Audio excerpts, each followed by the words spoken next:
Students, I am Ravinder Singh Sai. I welcome you to my channel, My Guruji Classes. आज हम क्या पढ़ेंगे? आज हम पढ़ेंगे जलियांवाला बाग के बारे में। ऐसा क्या है जलियांवाला बाग के बारे में जो हमको इसकी तरफ खींच के लेके जा रहा है और हमको उसको पढ़ना पड़ रहा है। इसको हमको पढ़ना पड़ रहा है क्योंकि हुआ ये कि हमने जो पिछले वीडियो में पढ़ा राउल एक्ट के बारे में, जो राउल एक्ट था उसके अंदर से कुछ ऐसी, उसके अंदर लास्ट के अंदर मैंने जाके आपको बताया था there were certain clashes which took place, और वही एक ऐसा यहाँ पर एक इंसिडेंट होता है जो कि इस बात को बहुत फेमस कर देता है। क्योंकि यहाँ पर क्या होता है, एक नरसंहार होता है। नरसंहार का मतलब है इंसानों को मारा जाता है, और वो जो चीज है that is called massacre in English. इस बात को याद रखना, it is massacre, CARE, massacre in English. तो अब यहाँ पे क्या होता है, बहुत सारे इंसानों को मारा जाता है। जितने लोग मारे जाते हैं it is said to be around 20,000, 20,000 लोग मारे जाते हैं। इस बात को आप लोग सब लोग ध्यान में रखेंगे, ठीक है जी। अब क्या है कि 20,000 लोग तो यहाँ मारे गए। चलो अब देखते हैं इस पूरे जलियांवाला बाग के बारे में एग्जाम के अंदर बहुत ज़्यादा पूछा जाता है। इसकी इतिहास क्या है और ये क्या चीज़ है, इसके अंदर क्या क्या हुआ, हम इसको पूरा की पूरी इसकी क्रोनोलॉजी जो है, क्रोनोलॉजी इसको बोलते हैं, इसको हम समझेंगे। अब ये क्रोनोलॉजी क्या है, क्रोनोलॉजी क्या होता है कि हम इसको पढ़ेंगे सीरीज के अंदर, यानी कि जिस तरह से ये इवेंट्स हुए उस तरह से हम इसको देखेंगे। अब ये क्या है, सबसे पहले जलियांवाला बाग। जलियांवाला बाग क्या था कि महाराजा जो रंजीत सिंह थे,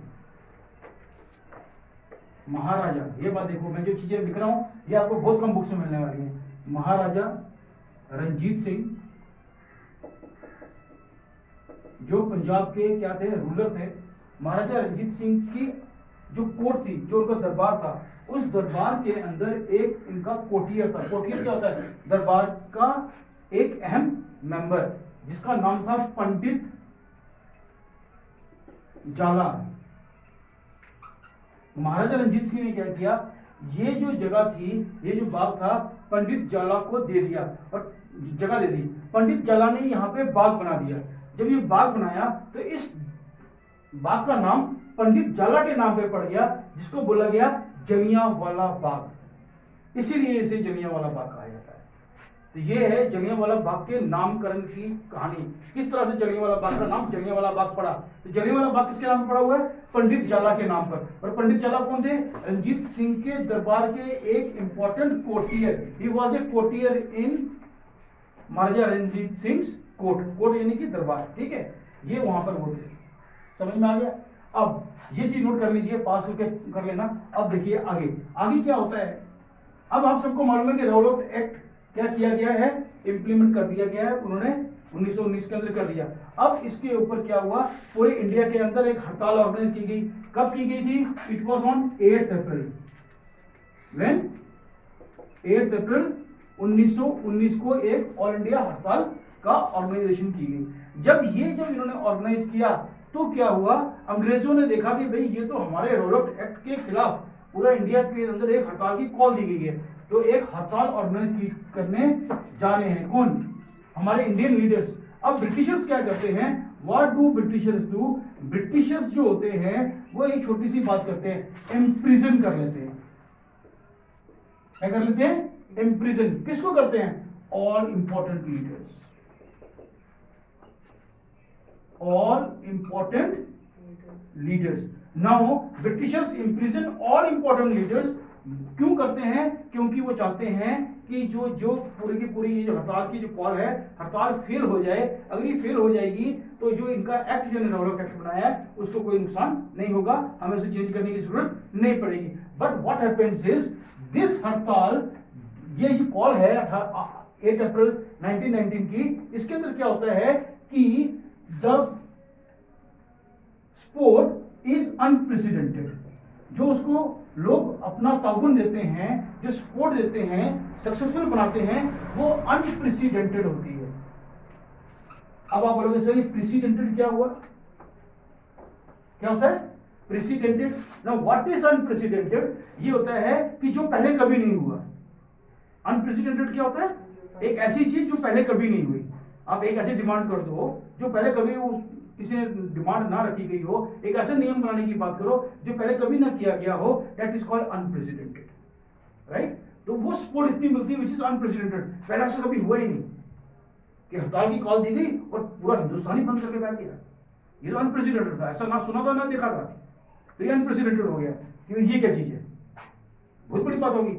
अब क्या होता है, ये ब्रिटिशर्स इस बात से डरकर हमारे नेताओं को क्या करते हैं, कैद कर लेते हैं। जब कैद करते हैं तब क्या होता है, 13 अप्रैल 1919 का दिन कुछ नेता जो बचे हुए हैं वो क्या करते हैं, इस दिन को, एक तो छुट्टी होती है और ये करते हैं, इस दिन को चुनते हैं कि क्यों ना हम क्या करें, एक सभा ऑर्गेनाइज करें और बताएं लोगों को कि हमारे नेताओं को कैद कर लिया और ये इस नियम के खिलाफ था।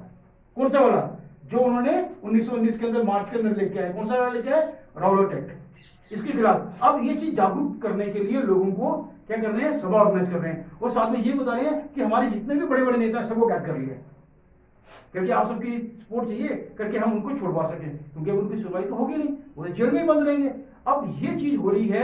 अब जब ऐसी कंडीशन होती है पूरी की पूरी, एक तो इतनी बड़ी सपोर्ट और 13 अप्रैल को क्या है, वो सब लोग क्या करेंगे, आके यहाँ पे सभा ऑर्गेनाइज करेंगे। सभा कहाँ पे ऑर्गेनाइज करने वाले हैं, जलियांवाला बाग में। अब देखो क्या होता है, अब क्या होगा कि अब क्या होता है कि अब होता है कि जैसे ये पूरी की पूरी इनको पता लगता है ब्रिटिशर्स को कि देखो ये अब इतनी बड़ी बात होने वाली है, उस टाइम के अंदर ब्रिटिशर्स, एक जो ब्रिटिश ऑफिसर्स हैं, ये एक मीटिंग करते हैं कि 13 अप्रैल को जो सभा होने वाली है इस सभा को रोका जाए, क्योंकि अगर ये हो गया तो क्या होगा, बहुत बड़ी समस्या बन जाएगी। आगे बहुत सारे नेता हैं।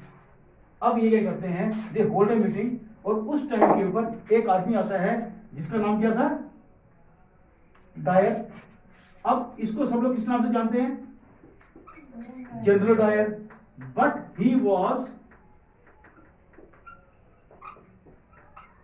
Brigadier general Dyer, he was brigadier general, ठीक है, ही वॉज जनरल से बड़ा था, ब्रिगेडियर जनरल था और ये इसका नाम था डायर। तो ब्रिगेडियर जनरल डायर जो है, इसको रिस्पॉन्सिबिलिटी दी जाती है, you take the responsibility and nothing should take place, कोई सभा नहीं होगी।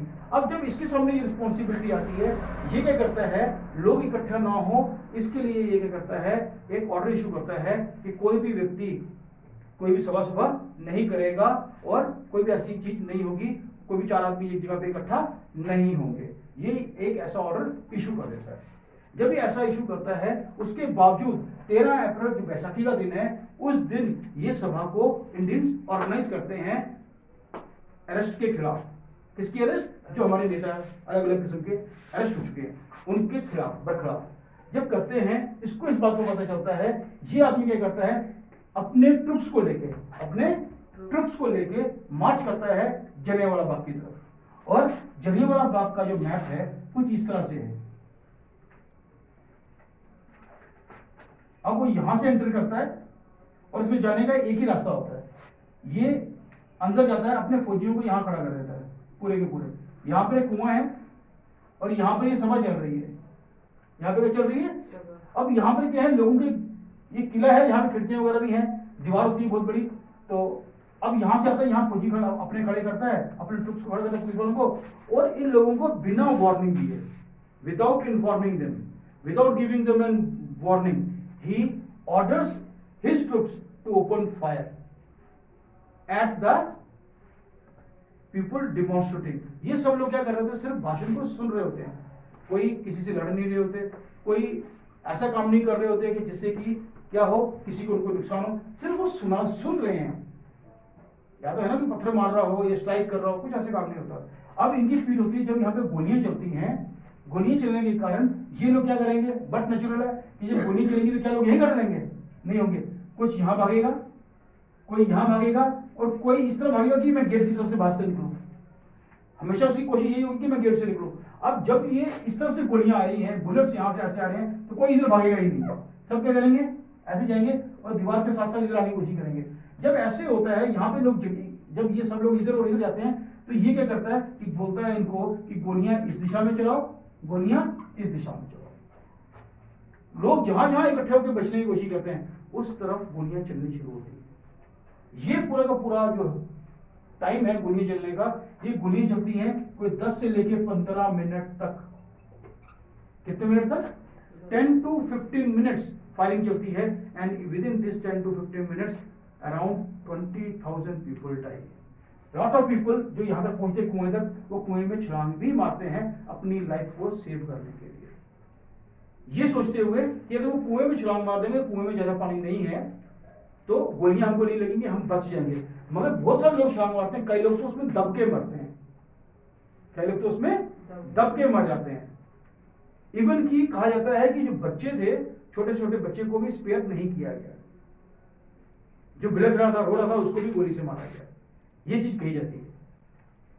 और बाद में जब ये जनरल डायर को ये पूरा काम खत्म होने के बाद जब ये वापस अपने ऑफिस में आता है, वो इंडिया से वापस अपने कंट्री जाता है, वहां पर जब इसका इंटरव्यू एक रिपोर्टर लेता है, इससे पूछते हैं कि क्या आपने ये काम अच्छा किया, जबकि ये पूरा का पूरा काम खत्म हो चुका है, इंडिया आजाद हो चुका है, इंडिया आजाद हो चुका है। और कितने साल बाद की बार इसको पूछा जाता है, बूढ़ा हो चुका है जनरल डायर, तो ये पूछता है मैंने वही काम किया जो कि मेरे को लोगों को दबाने के लिए करना था, मेरा कदम बिल्कुल सही था, इसको मरते वक्त भी कोई यानी कि पछतावा नहीं होता।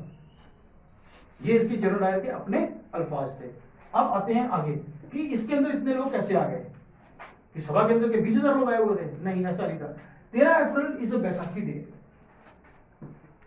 13 अप्रैल जो है क्या है, एक बैसाखी का दिन होता है। और बैसाखी के अंदर क्या होता है, Baisakhi is what, Baisakhi is a very big festival of north India, जो क्या करता है, it marks the harvesting festival, कि उस दिन क्रॉप्स को काटा जाता है। तो ये क्या है, किसकी सेलिब्रेशन में किया जाता है, फेस्टिवल काटने की। तो उस दिन क्या होता है, सारे के सारे जो गांव वाले हैं वो आते हैं बैसाखी का त्योहार मनाने के लिए गांव से शहर की तरफ, यानी अमृतसर के अंदर। This is located in Amritsar. ये अमृतसर में आते हैं। जब अमृतसर में आते हैं तो क्या होता है कि गुरुद्वारा पास में है, गोल्डन टेम्पल पास में है। तो गोल्डन टेम्पल जलियांवाला बाग से 150 मीटर की दूरी पर है। वो वहां पर अपने दरबार साहब जाते हैं, माथा टेकते हैं गोल्डन टेम्पल के अंदर, और आके कहाँ रेस्ट करते हैं, जलियांवाला बाग में। और कुछ लोग पहले रेस्ट करते हैं, वो बाद में जाते हैं रश होने के कारण। अब इस रश के अंदर ये लोग तो अपना सभा कर रहे हैं, और बहुत सारे लोग बाग में बैठ के क्या कर रहे हैं, रेस्ट कर रहे हैं कि गर्मी के अंदर क्या कर लें, थोड़ा सा सांस ले लें। तो ये सारे बच्चे, औरतें, बूढ़े सबको मार दिया जाता है नरसंहार। अब इस चीज को लेकर जो है जलियांवाला बाग मैसेकर जो है, कत्लेआम जो है, एक मशहूर होता है। ये लोगों को भड़का देता है, क्या कर देता है, भड़का देता है। पूरे हिंदुस्तान में ये बात फैल जाती है। इस बाग का नाम भी जाता ही है जलियांवाला बाग का। तो ये पूरे हिंदुस्तानी जो हैं गुस्से से भर जाते हैं कि अंग्रेजों ने गलत किया, और बदले की भावना सबके अंदर आती है, और देशभक्ति की भावना सब में फूट फूट के उस वक्त बढ़ती है। ठीक है, this was the importance of Jallianwala Bagh.